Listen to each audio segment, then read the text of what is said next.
మొత్తం దళిత జాతికి, బహుజనులకు రాజ్యాంగాన్ని, ప్రజాస్వామ్యాన్ని ప్రేమించే ప్రతి గుండెకు ఈరోజు మీ జగన్ అభినందనలు తెలియజేస్తా ఉన్నాడు ఈ వేదికపై నుంచి.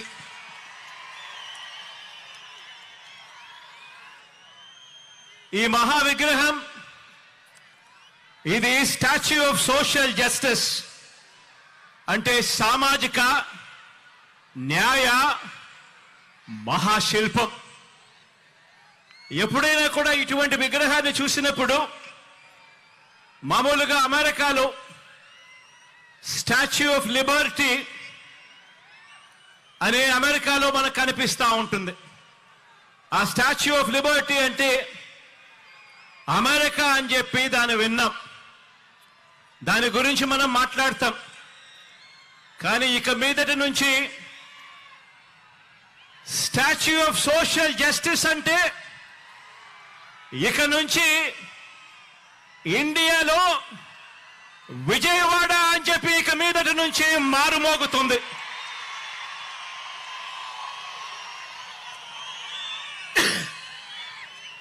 ఈ విగ్రహం మనందరి ప్రభుత్వం ఈ 56 నెలల్లో అడుగడుగునా కూడా అనుసరించిన సామాజిక న్యాయానికి నిలువెత్తు నిదర్శనం ఈ విగ్రహం ఇక్కడే విజయవాడలో ఎప్పుడు కనిపిస్తూ ఉంటుంది. ఆశ్చర్యం ఏమిటో తెలుసా? అంబేద్కర్ గారు జన్మించి 133 సంవత్సరాల తరువాత కూడా, అంబేద్కర్ గారు మరణించిన 68 సంవత్సరాల తరువాత కూడా ఈ విగ్రహాన్ని స్టాచ్యూ ఆఫ్ సోషల్ జస్టిస్ కింద, సామాజిక న్యాయ మహాశిల్పం కింద ఈ రోజుకి కూడా ఏర్పాటు చేసుకుంటా ఉన్నాం. ఆలోచన చేయమని అడుగుతా ఉన్నా. ఎందుకు చేస్తా ఉన్నాము?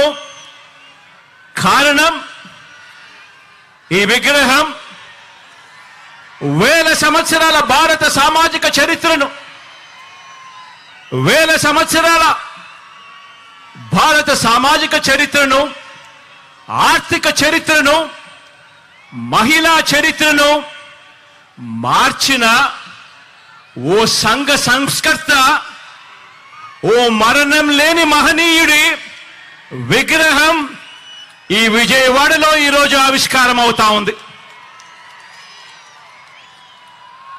బాబాసాహెబ్ మన భావాల్లో ఎప్పుడూ కూడా బ్రతికే ఉంటాడు. ఎప్పటికీ కూడా మన అడుగుల్లోనూ, మన బ్రతుకుల్లోనూ, మన భావాల్లోనూ ఆయన ఎప్పటికీ కూడా కనిపిస్తూనే ఉంటాడు. ఈ దేశంలో పెత్తందారితనం మీద, అంటరానితనం మీద, కుల అహంకార వ్యవస్థల దుర్మార్గుల మీద,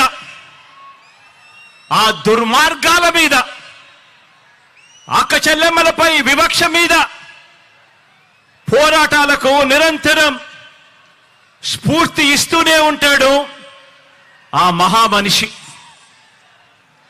విజయవాడలో, అది కూడా స్వాతంత్ర సమర చరిత్ర ఉన్న మన స్వరాజ్య మైదానంలో, అది కూడా 75వ రిపబ్లిక్ డేకు సరిగ్గా వారం రోజుల ముందర మనం ఆవిష్కరిస్తా ఉన్న ఈ అంబేద్కర్ గారి మహాశిల్పం, మహాశిల్పం.